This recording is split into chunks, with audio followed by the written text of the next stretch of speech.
everyone, welcome back to Health by Jessica. Today I'm going to give you a bit of an update on my carnivore experiment. So I set out to do a carnivore style elimination diet for 30 days. The reason for me being to not only investigate protocols for my patients, but to see if I could improve my own gut health. So even though I've spent many years working on my own diet and working on my own health, there was a lot that happened to me prior to knowing what I needed to do to improve my health. And I never really did any type of elimination or investigation to see if I had food intolerances. And so I'm choosing to do that now. I do feel like I'm in a place now where I can do something like that. Whereas if I maybe a year ago or 2 years ago tried an elimination protocol that was as strict as something like the carnivore diet, I probably wouldn't have been able to do it because my headspace wasn't quite there. So that's something to think about if you're considering doing an elimination diet. Is this the right time of your life to try it? And is the motivation there? Now, so I'm going to give you some mistakes that I made and tips to do a carnivore or any type of elimination diet successfully. So my first mistake was not really knowing what my motivators were. And look, this is a typical case of knowing how to give out the information, but not taking your own information. I'm sure there's some sort of saying for this, but essentially, I ask my patients all the time to track their symptoms.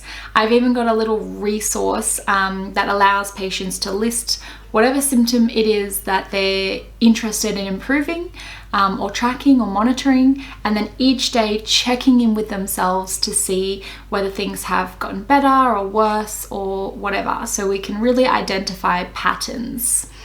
Now that's something I did not do, and I was not really being honest with myself either. A lot of the times I was just saying, yep, doing this for my patients, and that was pretty much it. But I needed internal motivation, and I think this is key. So whether it's like gut symptoms or migraines or weight loss or blood sugars, you need to be able to track outcomes to stay motivated, because this is a tough diet. I was basically only eating meat, fish, eggs, A2 dairy protein, and some coconut products, and that was it. And I did it really, really strong for 3 weeks. And then I just got to a point where I was like, why am I doing this? I've lost motivation. And that's because I wasn't checking in with myself every day. I wasn't really taking the time to feel the improvements or the changes that were going on. And to be honest, unless you have really, really severe symptoms, this is really tough. It's really tough to tune in and go, okay, well, how is my hunger and satiety today? How is my mental energy today? How am I feeling? How's my joint pain? All these types of things. So now that I'm kind of rebooting my carnivore elimination, I'm getting really, really specific on the outcomes I'm tracking. And for me, I am tracking things like joint pain. I'm also tracking gut symptoms such as bloating, pain, and discomfort. And I'm also tracking hunger and satiety. So what I found was retrospectively looking back, when I was doing the carnivore really, really well the first time, I was really free from food, to be honest, like more free than I have been in the past. I wasn't getting cravings, I wasn't getting hunger pangs. It was literally just a lack of motivation and seeing people around me eat all these other foods that made me think, whatever, I'm just gonna eat those foods too. So have your symptoms and check in with yourself every day. Even if you give yourself like a little subjective rating, like 1 to 5, 1 being the worst, 5 being the best, or vice versa, whatever. Or if you are diabetic or you have blood sugar problems, definitely use blood sugar as a proxy, so checking at the same time every day, or if you're someone that's keen to lose weight, check your weight and all those types of things. Interestingly, when I had my little moment of lack of motivation, I did go and eat something that was completely off plan, and that was some sushi. And I felt fine after the sushi, but then the next day I was like, whatever, I'll just eat whatever I want and I'll get back onto this maybe next week. And we actually went to a low carb cafe, and I just assumed that everything there would be gluten-free, which was a big mistake. I ended up ingesting gluten, and a significant amount of it. I have been gluten-free for probably 3 years now, and I really suffered the consequences of having gluten again. And I really didn't mean to. This was an honest mistake, but I must admit, I was in the mindset of failure. I was in the mindset that, oh, whatever, give up, start the diet on Monday kind of thing. That's what I experienced. And that's because I lost motivation and I didn't have a clear direction of what I was doing or how long I was doing for it, why I was doing it, sorry, why is key. But in a way it was a good learning experience, because I felt terrible after eating this gluten. I had severe stomach pains for about 4 days after, and I felt really fatigued, lethargic. I didn't have the energy to do work and things like that. And I actually was really, really excited to get back on my elimination diet. So this has made me really think about a top tip for doing an elimination diet. Apart from tracking your symptoms and really being clear about your outcomes, also having an exploration phase. So this can be applied to any diet. Any diet you want to do, just start with an exploration phase. It fully takes the pressure off you, because if you do make a mistake, like just what happened to me, you really understand why you made the mistake, and you really know how to avoid making mistakes like that in the future. So I really think having like a 1 to 2 week exploration phase where you've got your protocols and you're giving it a go, but you don't have the pressure on yourself to be absolutely perfect.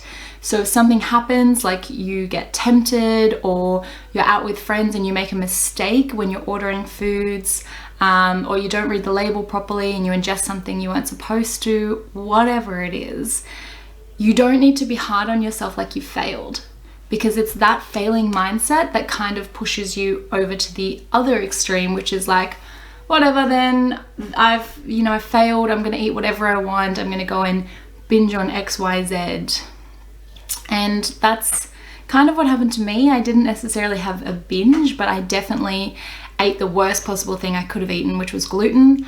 And part of that was because I had a failure mindset and I wasn't properly checking the menu like I usually do. I was just kind of like, whatever. So that's, I think, a huge learning outcome from this. I've looked back and I said, okay, that was my exploration phase. I've learned so much from doing it. I did 3 weeks, and now I'm so much more clear-headed about what I want to do with my elimination diet going forward. And so I am doing the same foods and the same protocol as I did originally, and I will link to the other video on the carnivore diet I've done, which has my protocol. It even shows you the types of foods I'm eating and those types of things. But this time I am actually going to incorporate exogenous ketones. Now there's multiple reasons I'm choosing to incorporate exogenous ketones, but one of them is because I often find myself without food for a long time. And that's partly a lack of planning, which is another thing I'm going to do better this time. But for example, when I go to work, I am seeing patient after patient after patient after patient, and I tend not to have time for a proper break or proper sort of lunch. And even if I do have time, it's a matter of, okay, well, can I find anything that I can actually eat? Long story short, I do want to explore the use of exogenous ketones in helping my energy and appetite and mental clarity stay a lot more stable when I have periods of high stress and I've got a lot going on.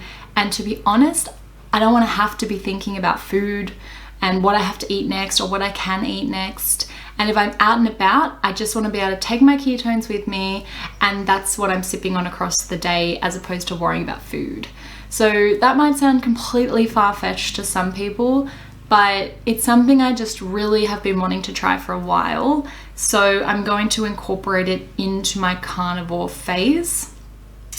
The one thing I am mindful of is that the exogenous ketones, so I'm using these ones, Prove It, they do contain sweeteners, so erythritol and stevia.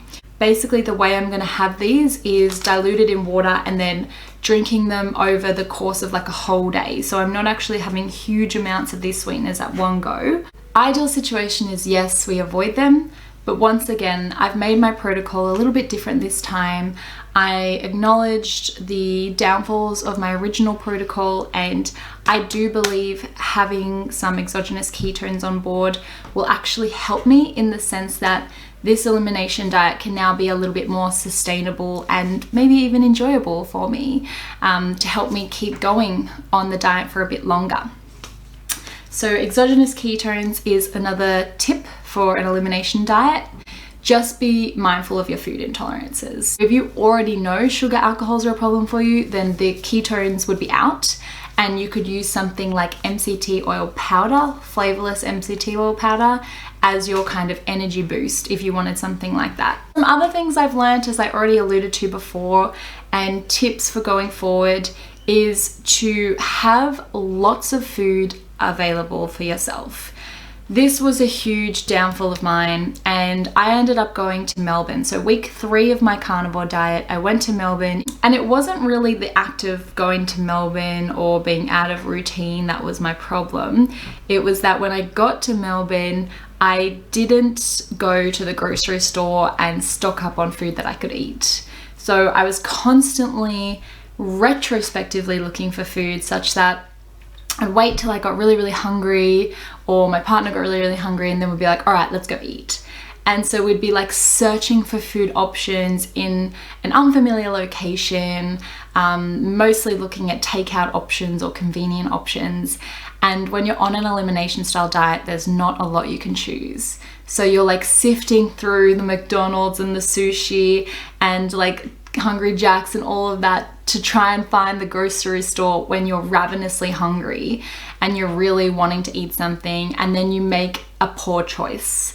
And that's exactly what I did. I was just making poor choice after poor choice after poor choice. I started off well-intentioned, and I went to McDonald's and got just like a plain beef patty kind of burger. Like I got, I think, a quarter pounder minus the cheese, minus the onions, minus the pickles, and I ended up with just beef. And then I got to the point where I was like saying to myself, oh, well, you've done it for 3 weeks now, just incorporate some normal cheese. And then I started adding in normal dairy and getting really lax with my protocol and forgetting why I was doing it and what I was really wanting to do. And then I even, the next place I went wrong was just having regular plain milk in my coffee, because I couldn't find anywhere that did cream or just A2 milk, which is what I am including. And then it led to me having kebab meat, which had like spices and stuff in. It was gluten-free, but it had other additives. So you can see how by the time I got to Sunday night, I was just like, I haven't been doing this properly, whatever, I'm just gonna have sushi. So yeah, being really stocked up and having lots of food available is key, because I went so well on the elimination diet for the first 2 weeks. And that's because I went to Harris Farm Markets. I spent like $200 on food for myself, and it was all meat. It was all my goat's cheese dairy or sheep's milk dairy. It was heaps of fish and smoked salmon and all this beautiful food that I actually really enjoy eating. And so when I got back from Melbourne and I was really motivated again to get back on board, that was my one thing. I was like, okay, I'm doing this properly this time. If my food stores start to go low in the fridge, I need to go out to the food shop and get more before I completely run out of food and I'm left retrospectively hunting for things. And I will be, you know, trying to be a little bit more experimental too to keep this interesting. So in the first week, I was doing really cool things, like I was getting halloumi cheese, which was pure non-cow's milk halloumi cheese, and I was dipping it in egg wash and coating it in pork rinds. And I had this really cool, like crunchy sort of meal.